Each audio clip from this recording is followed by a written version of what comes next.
Ada apa dengan rasa nasionalisme generasi millennials?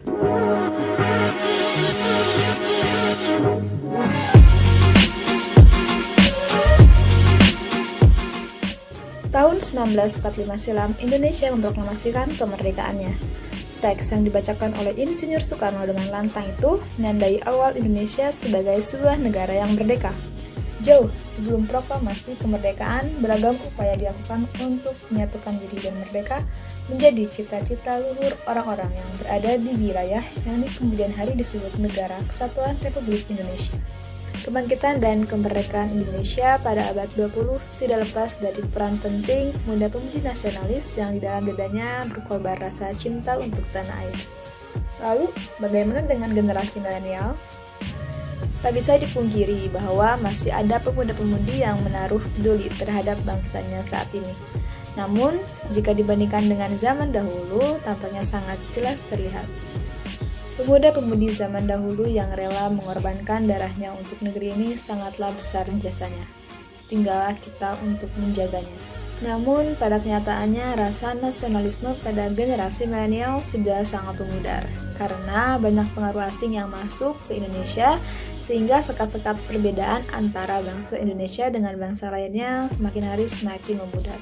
Adapun beberapa faktor penyebab lunturnya kenapa rasa nasionalisme pada generasi milenial menurun. Yang pertama ada faktor internal, dan yang kedua faktor eksternal. Adapun penyebab dari faktor internal yang pertama adalah pemerintahan yang jauh dari harapan anak bangsa. Generasi milenial kecewa pada kinerja pemerintahan saat ini.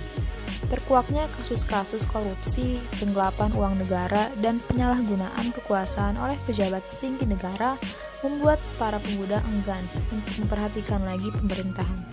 Yang kedua, keluarga dan lingkungan yang tidak mencerminkan sifat nasionalisme. Para anak merupakan peniru yang baik terhadap lingkungan sekitarnya. Oleh sebab itu, mereka akan meniru apa yang dilakukan oleh keluarga maupun lingkungan sekitarnya. Yang ketiga, demokrasi yang melewati batas dan sopan santun. Yang keempat, tertinggalnya Indonesia dalam segala aspek kehidupan.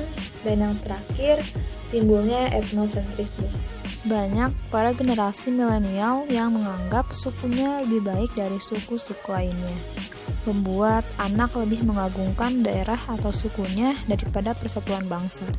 Adapun penyebab dari faktor eksternal yang pertama, cepatnya arus globalisasi yang masuk sehingga merusak moral pemuda.